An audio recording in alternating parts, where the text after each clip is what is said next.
네. 제목은 버림받은 하나님입니다. 우리 본문이 시편 22편인데요. 우리 시편 22편은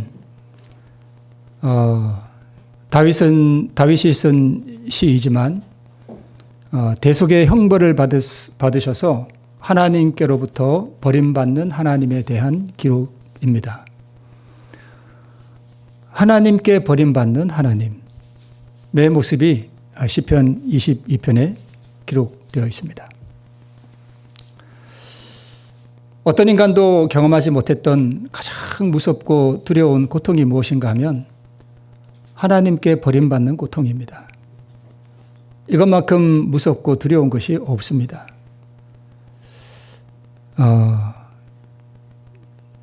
예수님이 세 번째 이 땅에 오실 때 모든 악인들이 부활하게 되는데요. 이때 악인들이 무엇을 느끼는가 하면 자신들이 생명에서 영혼이 끊어졌다는 사실을 알게 됩니다. 그게 하나님께로부터 버림받은 고통입니다. 그 영원한 사망의 고통을 우리 예수님께서 겪으셨습니다. 그래서 우리 오늘 본문에 보면 내 하나님이여 내 하나님이여 어찌 나를 버리셨나이까 어찌 나를 멀리하여 돕지 아니하시오며 내 신음소리를 듣지 아니하시나이까 라고 부르짖고 있습니다. 그러니까 예수님은 아버지 하나님께로부터 영원히 버림받는 우리가 이해할 수 없는 그 무서운 고통을 십자가에서 겪으셨습니다. 어떤 분은 십자가가 쇼다라고 말하는 분이 있는데 절대 그렇지 않습니다. 그래서 시편 22편에 기록된 이 말씀과 똑같은 말씀을 예수님께서 실제 십자가상에서 하셨습니다. 마가복음 15장 34절에 제9시에 예수께서 크게 소리 지르시되 엘리 엘리 라마 사박다니 하시니 이를 번역하면 나의 하나님 어찌하여 나를 버리셨나이까 하는 뜻이라. 같죠? 네. 왜 하나님께서 하나님께로부터 버림을 받으셨는가? 우리 하나님이신 예수님이 공의의 형벌을 받으셨습니다. 인간 대신 대속의 영원한 사망의 고통을 그분이 겪으셨습니다. 자, 우리 시대소망에 이렇게 기록하고 있습니다. 온 인류의 운명이 저울 위에서 떨고 있었다. 그리스도께서는 지금이라도 범죄한 인류가 마셔야 할 잔을 거절하실 수도 있으셨다. 지금도 이 일은 너무 늦지 않았다. 그분은 이마에서 흐르는 피땀을 씻어버리고 죄 가운데 인류가 멸망하도록 버려두고 떠나가실 수도 있었다. 예수께서는 범죄자로 하여금 그의 죄의 형벌을 받게 하라. 그리고 나는 내 아버지께로 돌아갈 것이라고 말씀하실 수도 있으셨다라고 기록하고 있습니다. 여기 인류가 멸망하도록 버려둔다. 내 하나님이여 어찌하여 나를 버리셨나이까라고 예수님께서 말씀하셨는데 하나님께로부터 버림을 받기가 싫으면 예수님께서 뭘 버리시면 되냐 하면 인류를 버리시면 됩니다. 그러면 인류는 영원한 멸망을 당하고 예수님께서는 아버지 하나님께로부터 버림받는 그 고통을 당하지 않아도 되는 것이었습니다. 그러면 인간을 버려두지 않고 구원하기 위해서는 자신이 하나님께로부터 버림을 받아야 했습니다. 제 자신도 이걸 제 이 죄 많은 입술로 표현을 하지만 예수님이 이 버림받는 고통이 무엇인지 모릅니다. 예수님께서는 범죄자로 즉 모든 인류로 하여금 그의 죄의 형벌을 받게 하라. 나는 내 아버지께로 돌아가겠노라고 말씀하실 수도 있으셨다라고 기록하고 있습니다. 여기 붉은 글씨로 죄의 형벌이라고 기록되어 있는데요. 이 죄의 형벌이 뭐냐 하면 공의의 형벌입니다. 지난 시간에 어떤 분이 이렇게 질문을 하셨는데 공의가 뭐냐? 공의의 형벌을 받아 하나님께 버림받는 하나님에 대해서 시편 22편이 기록하고 있습니다. 원래 이 공의의 형벌은 누가 받아야 되는 거예요? 우리 모두가 받아야 될 공의의 형벌입니다. 이 형벌을 우리 예수님께서 대신 받으시고 있는 모습입니다. 자, 우리가 아버지 하나님께 우리의 죄를 드리고 용서를 빌면 무조건 용서해 주시나요? 네, 용서해 주십니다. 그렇죠? 용서해 주십니다. 그런데 더 자세히 조금 더 깊이 들어가 보면 무조건적인 용서란 없습니다. 잘못을 회개한다고 해서 용서되는 것도 아닙니다. 자, 어떤 사람이 살인죄를 저질렀습니다. 사람을 죽였습니다. 이제 붙잡혀 왔습니다. 왜 살인을 저질렀느냐? 그러니까 제가 잘못했습니다. 제가 정말 진심으로 회개합니다. 저를 용서해 주십시오. 라고 한다고 그 사람을 용서합니까? 안 합니다. 그 살인자는 자기가 살인을 한 그 대가를 반드시 자기 몸으로 그 형벌을 받아야 됩니다. 이것을 공의라고 합니다. 무조건적인 용서라는 것은 없습니다. 그러면 우리가 우리의 죄를 아버지께 드리고 우리가 아버지 하나님께로부터 죄의 용서를 받을 수 있다라는 사실은 무엇을 의미하는가 하면 누군가가 나 대신 그 공의의 형벌을 받았다는 뜻입니다. 누가 받으셨어요? 예수님이 받으셨습니다. 그래서 모든 죄는 아무리 작은 죄라 할지라도 어떠한 경우에도 그 범죄에 상응하는 형벌을 피할 수는 없습니다. 그래서 모든 죄는 반드시 그 죄의 형벌을 받아야 되는데 아무리 작은 죄라도 그 죄에 대한 공의의 형벌이 뭐냐 하면 영원한 사망입니다. 그게 공의의 형벌입니다. 그래서 반드시 죄에는 뭐가 따르는가 하면 형벌이 따릅니다. 이것이 공의입니다. 뭐에 근거해서요? 율법에 근거해서 그렇습니다. 그래서 뭐 정확하지는 않습니다만은 공의는 정의로 표현할 수도 있는데, 자, 만약에 사회의 악을 피하고 질서를 유지하기 위해서는 범죄에는 반드시 그 법에 따른 형벌이 따라야 됩니다. 그렇죠? 어떤 사람이 교통법규를 어기는데 경찰관이 보고도 제재를 안 하고 형벌을 안 하고, 어떤 사람이 죄를 범했는데도 형벌을 주지 아니하고 무조건 그를 방면하면 이 사회가 어떻게 되겠습니까? 완전히 무너지겠죠. 그래서 세상의 정부든 하늘 정부든 마찬가지입니다. 어떠한 죄든지 그 범죄에는 반드시 그 죄에 대한 형벌이 따른다라고 하는 것이 공의입니다. 자, 이 그림은 깨끗하게 참 잘 그린 그림인데, 여기 앉아있는 세 분은 인간 같지는 않죠. 네, 하나님들이 지금 여기에 오셨습니다. 창세기에 보면 아브라함이 장막에 거하고 있을 때에 이분들이 왜 여기를 오셨는가 하면 소돔성이 죄악으로 관영해서 이 소돔성을 심판하시기 위해서 지금 오셨습니다. 하나님께서 참 겸손하신 그것을 어떻게 알 수 있는가 하면 인간에게 물어요. 하나님이요, 사무엘이라고 하는 이제 조그마한 애기한테 찾아와서 대화를 나누셔요. 그분이 얼마나 겸손하신 분이신지. 우리 어른들이 아이들 되게 뭐하죠? 무시하죠? 아이들 무시해요. 근데 하나님이 자신을 낮추어서 사무엘아 사무엘아 하면서 하나님께서 이 땅에 행하실 일을 어린 아이에게 설명을 하셔요. 너무 겸손하셔요. 우리 같으면 그렇게 합니까? 우리 가정의 대소사를 아이들하고 의논합니까? 안 하죠. 어른이 그냥 알아서 처리하죠. 하나님은요, 그 아이한테 와서 그 대화를 나누신다니까요. 그 지금 오셔서 이제 아브라함이 이분들에게 이 하나님께 식사를 대접하는데, 물론 이 하나님들이 지금 인간의 모습을 형상을 하고 오셨어요. 근데 식사를 이렇게 드셨거든요. 그리고 이제 소돔성으로 이제 가십니다. 이때 아브라함이 하나님에게 이렇게 말해요. 주께서 이같이 하사 의인을 악인과 함께 죽이심은 불가하오며 의인과 악인을 균등히 하심도 불가하니이다. 세상을 심판하시는 이가 뭘 행하실 것이? 네, 공의를 행하실 것이 아니니까 라고 말합니다. 이 말씀을 보면 공의가 뭐와 연결되어 있습니까? 심판과 연결되어 있습니다. 공의는 심판하는 거예요.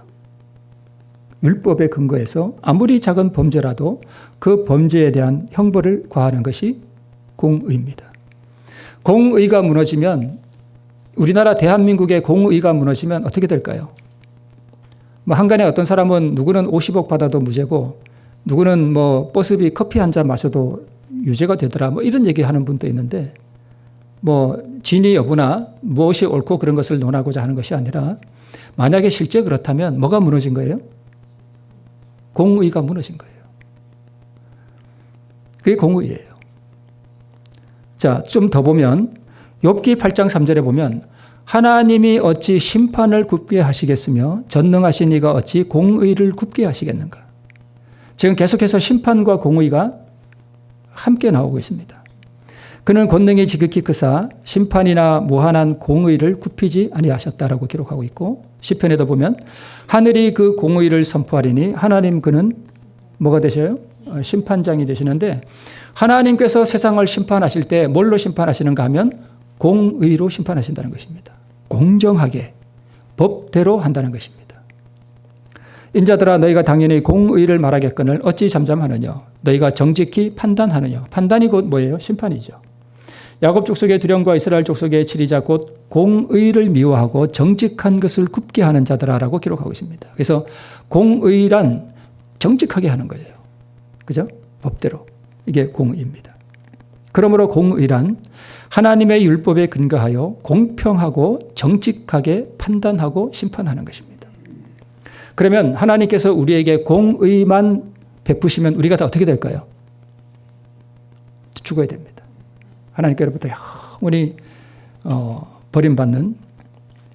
그래서 하나님께서 만약 우리에게 공의를 지금 당장 집행하신다면 우리 범죄한 모든 인류는 범죄자로서 율법에 명시된 대로 죄의 형벌을 받아서 지금 이 자리에서 다, 그러나 무한히 자비하신 아들 하나님께서 인류의 형벌을 받으시기로 자원하셨습니다. 그래서 아버지 하나님은 죄에 대한 공의의 이 형벌의 잔을 남김없이 누구에게로 쏟아부으셨는가 하면 아들에게로 쏟아부으셨습니다. 우리에게 쏟아부으셔야 할 이 공의의 형벌을 누구에게요? 아들 하나님께로 쏟아부으셨습니다. 그래서 아들 하나님이 우리를 대신하여 영원히 버림당하는 그 고통을 당하셨습니다. 이것이 자비입니다. 공의와 자비가 하나로 묶여진 것이 뭐냐 하면 십자가입니다.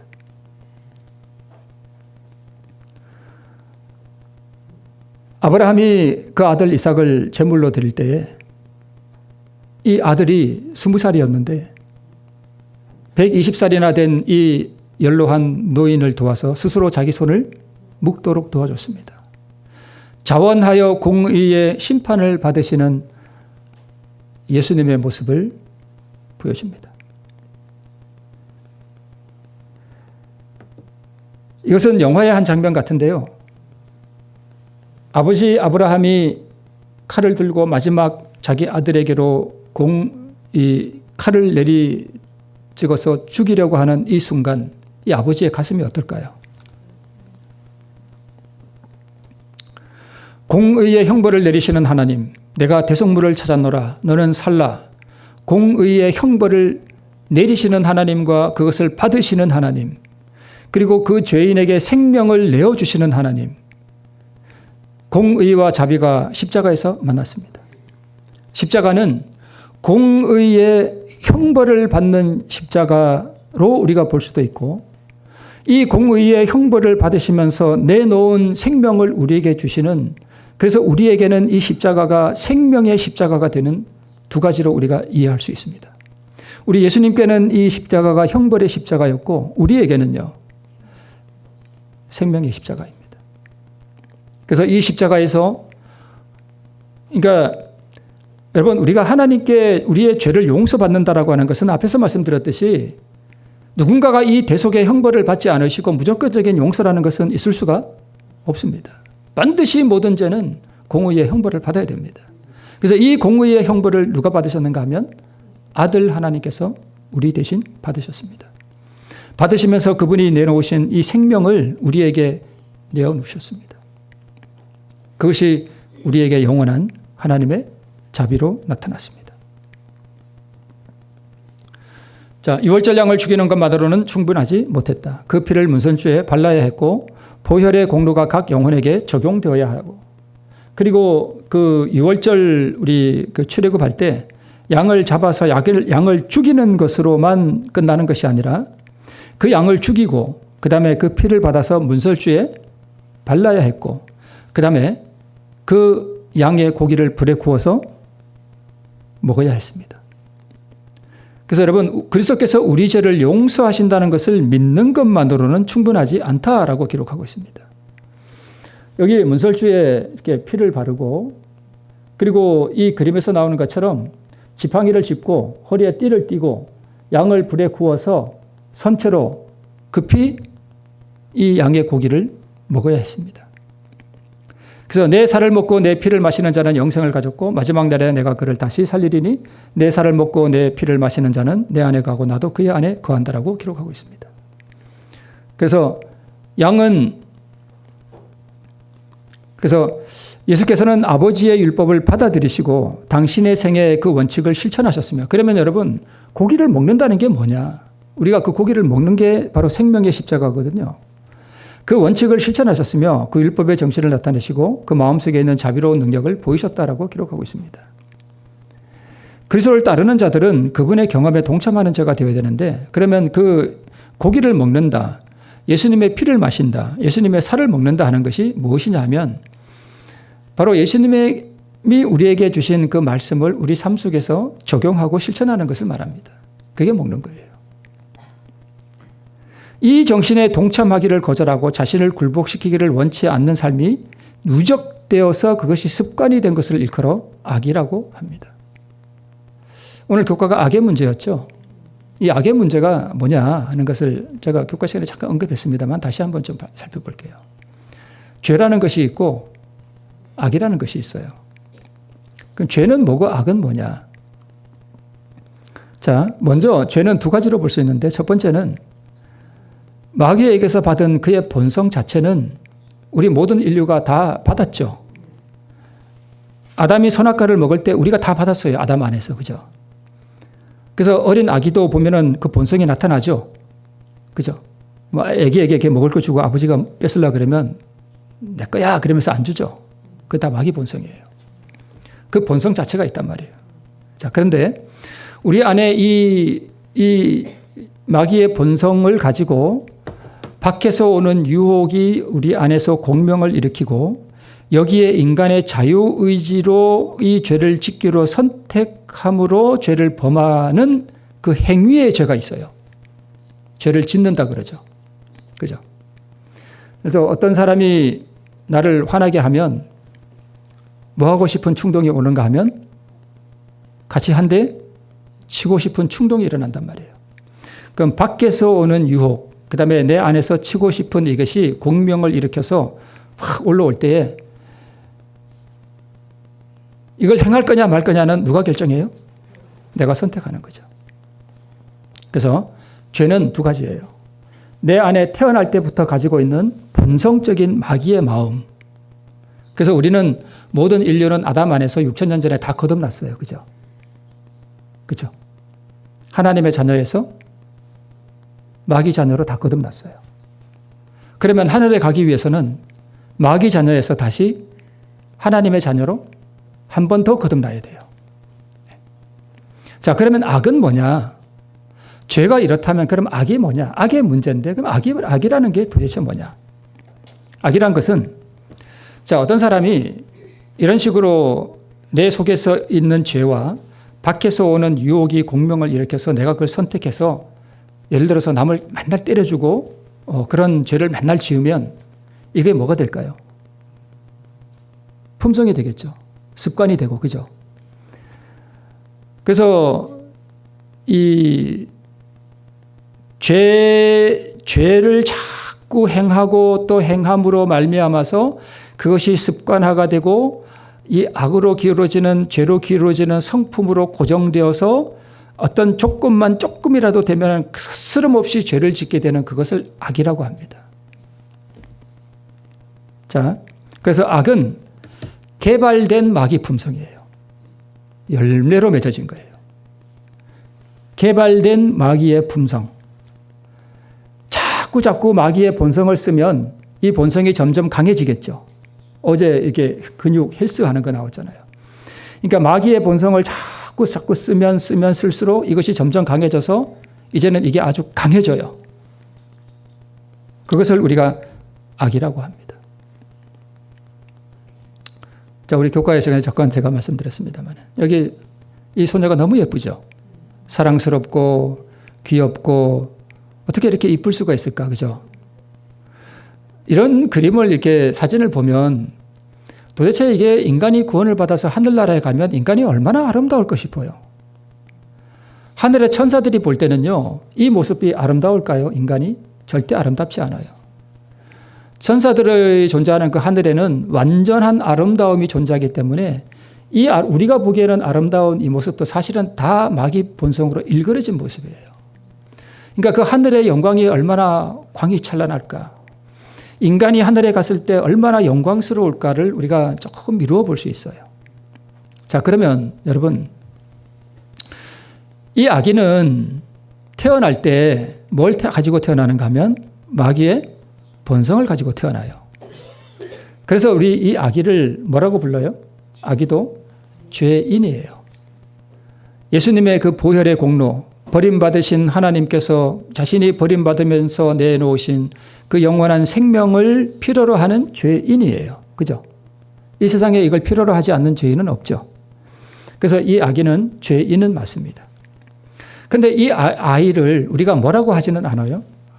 악인이라고 하지는 않아요. 그렇죠? 왜 악인이라고 하지 않죠? 이 악인은 죄를 많이 지어서 조금만 뭐 해도 그냥 살인을 하고 사람을 스스럼없이 막 죽여버리고 연쇄살인을 하고 이런 죄를 안 지었잖아요. 그래서 이 악인은 개발된 마귀 품성이 조금 있을지는 몰라도 거의 없어요. 그래서 악인이라고 하지는 않아요. 그래서 이 악의 문제를 다룰 때 이 악이 뭐냐 하는 정의부터 우리가 내려야 되는데 바로 이 악은 우리 마귀의 본성을 자꾸 사용함으로 말미암아서 개발된 마귀 품성, 그 열매예요. 그걸 악이라 그래요. 그러면 악의 문제를 어떻게 바라볼 것인가? 자, 이 세상에는 왜 악이 존재하는가? 세상에 존재하는 다양한 악, 세상의 악으로 인해 겪고 있는 고통, 악으로 가득 차게 된 지구, 세상의 모든 악. 지금 여기 있는 이 5가지는 다 어디서 따온 건가 하면 이번 주 교과에서 따온 거예요. 그대로. 자, 지금 이 교과에 의하면 악이 어디 존재해요? 세상에 있잖아요. 그죠? 물론 이 의미를 제가 아니다라는 건 아니에요. 맞아요. 그죠? 세상에 악이 존재하잖아요. 근데 조금 정확하게 보자고요. 그러면 세상이 여기 밖에 다 세상인가요? 그죠? 그럼 악이 어디 있어요? 여기 꽃 위에 있나요? 여기도 세상인데 여기 있나요? 그러면 여기 있나요? 우리 집 냉장고 속에 있나요? 어디 있어요? 저 산 위에 있나요? 우리가 이 악의 문제를 어떻게 바라봐야 될까요? 물론 이 저자의 의도가 제가 조롱하는 건 절대 아니에요. 이 말을 뜻을 우리가 이해해요. 그죠? 근데 이 말을 제가 이 저자를 제가 이렇게 폄훼하거나 그런 뜻이 절대 아니에요. 그러니까 이 악의 문제를 바라보기 위해서 조금 더 정확하게 더 자세하게 좀 바라보자 하는 의미에서 말씀드린 거예요. 세상에 악이 존재하는 거 맞아요. 그죠? 그죠? 네, 맞아요. 제가 이걸 잘못됐다는 게 아니고, 그러면 악이 세상에 존재하는가? 아니면 악이 내 안에 존재하는가? 여러분, 세상의 악이 나에게 고통을 줍니까? 아니면 내 안에 있는 악이 세상에 고통을 줍니까? 어디에 존재하는 악의 문제인가? 세상인가? 내 안인가?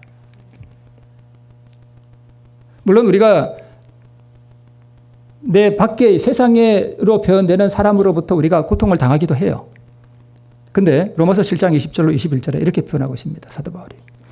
만일 내가 원하지 아니하는 그것을 하면 이를 행하는 자가 내가 아니요 내 속에 거하는 죄니라. 그러므로 내가 한 법을 깨달았노니 곧 선을 행하기 원하는 누구에게 악이 있어요? 나에게 있어요. 나에게. 사도 바울은 별로 죄를 안 지었을 것 같죠? 사도 바울이 살인자예요. 직접 사람을 안 죽였을지는 모르지만 사람들을 죽는 데 많이 내어줬어요. 그래서 어떤 의미에서 사도 바울은 살인자예요. 그렇죠? 사도 바울 속에도 뭐가 있어요? 악이 있어요.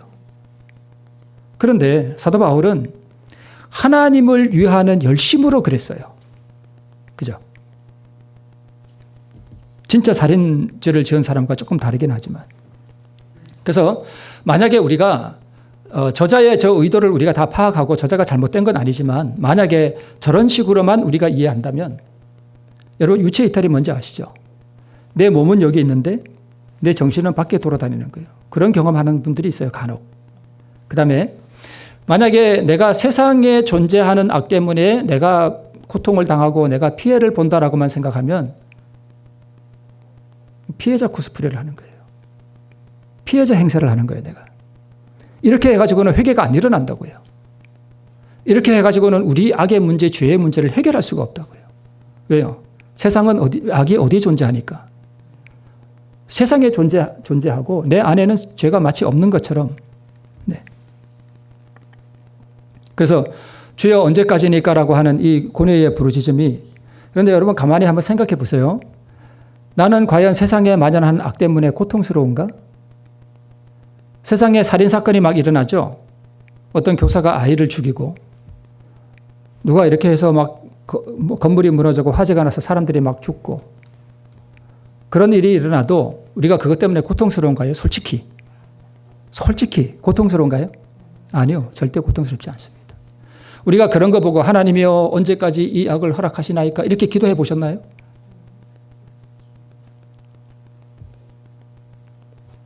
세상에 그런 일이 많이 일어나도 나는 편안하고 잘 먹고 잘 자요. 그죠? 솔직히 우리 그래요. 그죠? 솔직히 말해서. 솔직히 내 한 몸 따숩고 내 배부르면 남의 고통이 그렇게 고통스럽고 그렇지 않아요. 솔직히. 왜 그래요? 그걸 죄라 그래요. 그걸 죄라 그래요. 그게 죄예요.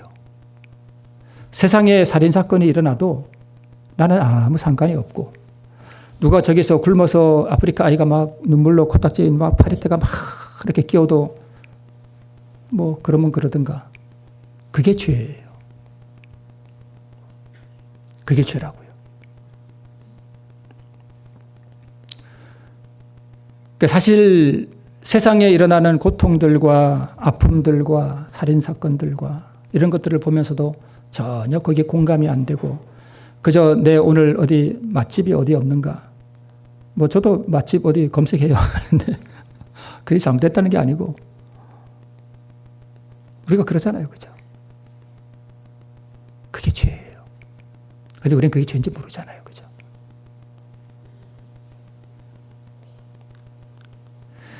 죄와 이 악의 문제를 세상의 문제가 아니라 내 속에 거하는 죄와 내 안에 거하는 악의 문제로 바라볼 수 있을 때에 회개와 자복과 헌신이 일어나게 됩니다. 하나님의 영께서 이것을 내 마음에서 가르쳐주지 아니하시면 우리가 할 수가 없어요. 우리 오늘 장로님께서도 이거 우리 잘 모른다. 맞아요. 잘 몰라요. 우리가 죄인인지도 잘 모르고요. 그게 죄인 줄도 모르고 내 새끼는 마냥 이쁜데 남의 자식은 우리가 사랑이 안 되잖아요. 그게 죄예요. 너나 나나 할 것 없이 똑같아요. 저 자신도 사실 이런 문제 때문에 참 절규라 그러면 내가 마치 무슨 대단한 사람인 것 같아서 그런 표현을 쓸 수는 없는데 고민할 때가 있습니다. 제 자신에 있는 이 죄의 문제, 내 안에 있는 이 악의 문제 때문에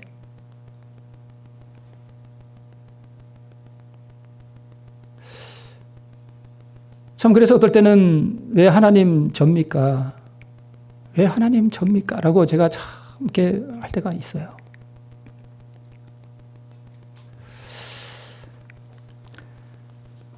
그래서 여러분, 죄와 악의 문제가 자유의지로 인해서 왔다면, 맞죠? 자유의지잖아요. 선악과를 따 먹을 것이냐 말 것이냐는 자유의지를 주셨잖아요. 그죠? 뭐 루스벨이 타락한 건 둘째 치더라도 일단 죄가 이 땅에 들어온 것에 대해서, 그렇죠? 그러면 죄와 악의 문제의 해결도 뭘로 해결될까요? 자유의지로 해결되는 거예요.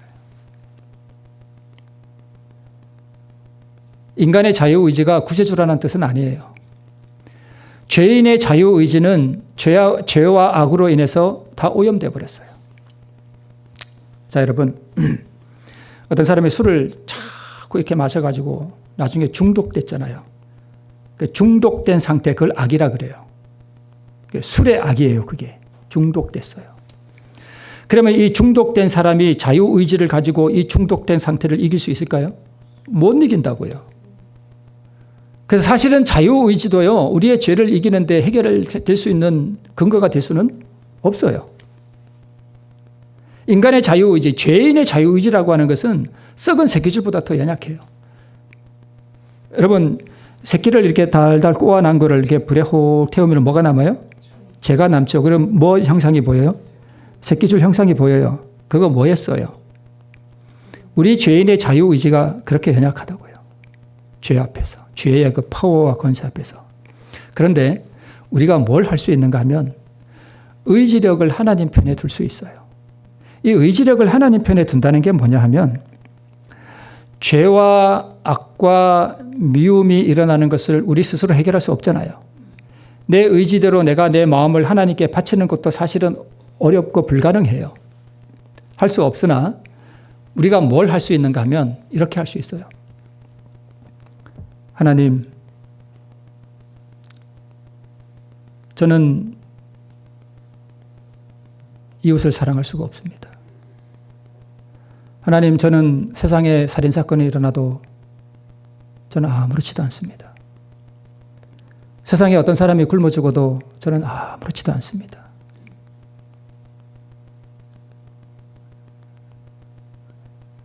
저는 세상을 사랑할 수가 없습니다. 하나님, 이 죄된 마음을 주님께서 취하시고 고치시도록 제 마음을 주님께서 취하소서. 지금 뭘 여는 거예요? 마음문을 여는 거예요. 이게 마음문을 연다는 뜻이에요. 그래서 우리가 하나님의 율법을 지킬 수 없다는 사실에서부터 우리가 출발을 해야 돼요. 거기서부터 출발하면 하나님의 율법을 지킬 수 있는 위치로 가게 돼 있어요. 자, 정말 사람이 어려운 환경에서 정말 막다른 골목에 다다르면 의지를 굴복시키는 것 자체가 얼마나 어려운가를 알게 돼요. 정말 피를 토하게 됩니다. 그건 본인만이 알아요. 이런 투쟁을 많이 해본 사람이 구원이 뭔지를 알게 돼요.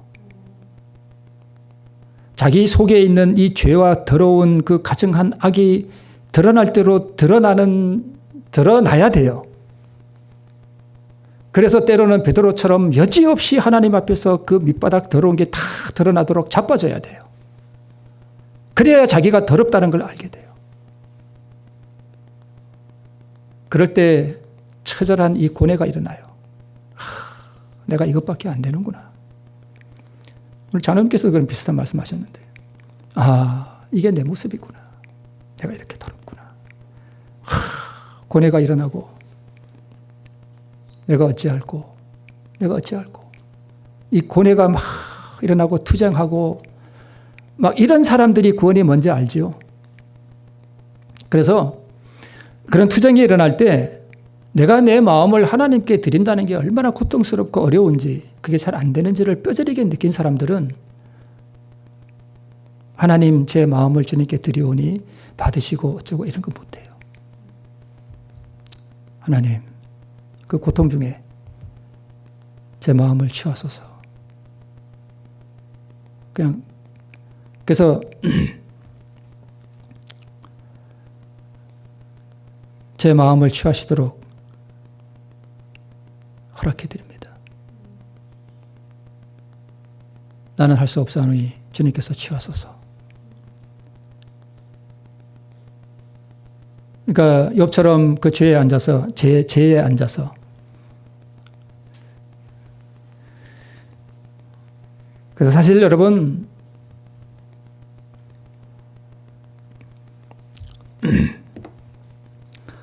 죄인을 대신하여 이 내가 받아야 할 이 죄와 이 악으로 가득 차 있는 이 죄의 나를 대신하여 공의의 형벌을 받으시고 자기 생명을 내어주심으로 무한한 자비를 내게 나타내 보여주신 예수 그리스도의 그 십자가에서 공의와 자비가 연합됨을 우리가 드러낸 것을 보게 됩니다. 버림을 받으신 하나님이 이루신 그 영원한 은혜를 받도록 내 안에 거하는 죄와 악을 우리가 그래서 드리는 겁니다.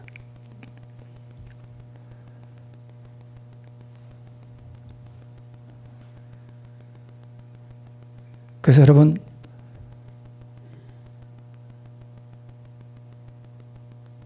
하나님께서 사람을 이렇게 구원하실 때에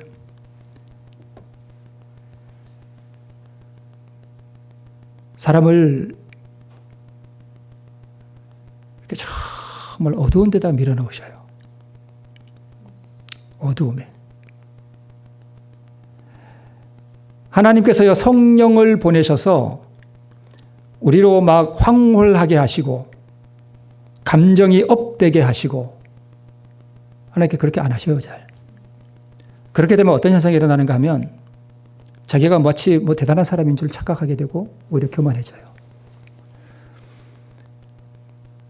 그래서 사람을 때로는 저 깊은 어둠에 내려보내셔서 거기서 그 인간의 더러운 그 마음속에 무엇이 있는지를 드러내 보여주셔요. 그때 인간이 절규합니다. 자기 그 더러운 모습을 보고. 그래서 사람들 앞에서 내가 얼굴을 들 수가 없고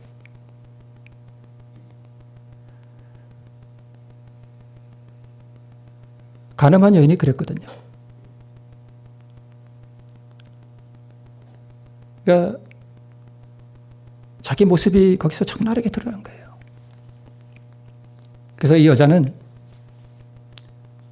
사실은 예수님께 살려달라 이런 거 안 했습니다. 진짜 하나님께 구원을 얻는 사람은 예수님 나를 구원해 주세요. 이 여자는 뭘 원했는가 하면 죽기를 원했습니다. 죽기를 원했어요.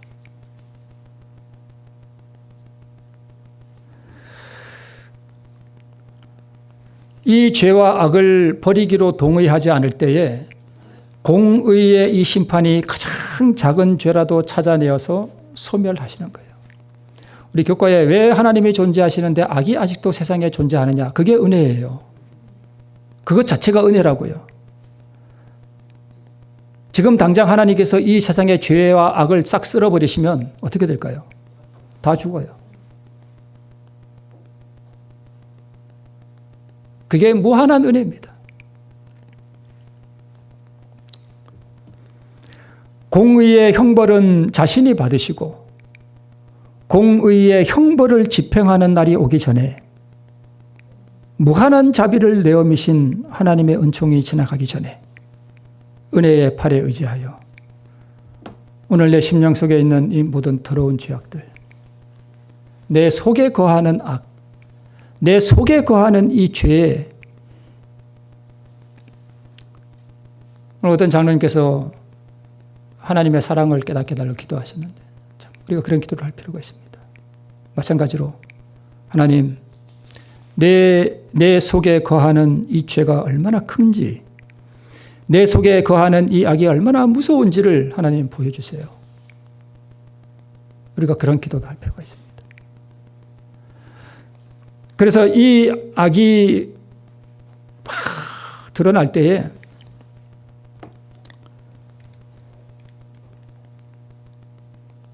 간혹 자비로우신 주 하나님 그 음악을 우리가 이렇게 듣고 있을 때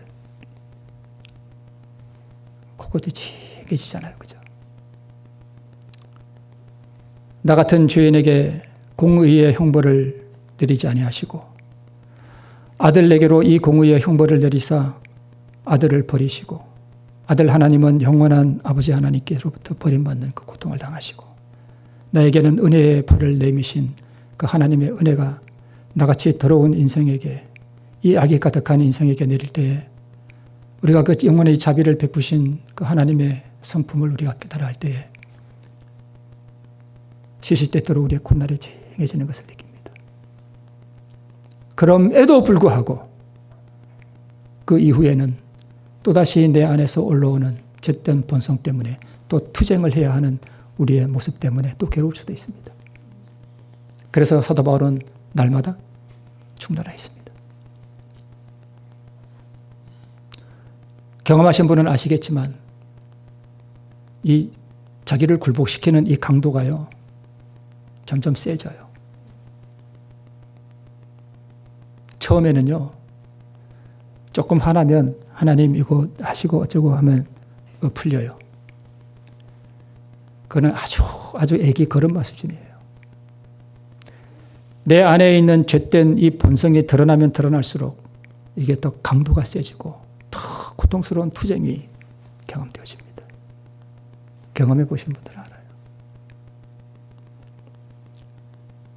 그럴 때 무엇이 더 깊어지는가 하면 은혜가 더 깊어지는 걸 느껴요. 아, 하나님의 이것이 자비가 이렇게 큰가?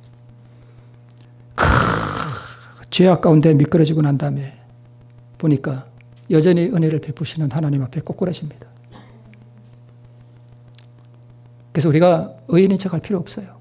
여기 뭐 의인인 척할 분도 안 계시지만, 그죠? 버림받으신 하나님, 나를 대신하여 영원히 버림받으신 하나님, 겟세마네 동산에서 우리를 버리실 수도 있으셨지만 자신이 버림당하시고 우리에게 영원한 자비의 팔을 내미신 그 하나님께 우리 다시 한번 우리 속에 거하는 죄와 이 악의 문제를 우리 주님께서 취하시도록 허락해드리고 우리 하나님의 은혜의 팔에 의지함으로 그분의 그 영원한 자비의 성품을 우리가 시간마다 때로 더 깊이 느껴가는 우리 모두가 되시기를 바라면서 말씀을 줄이겠습니다.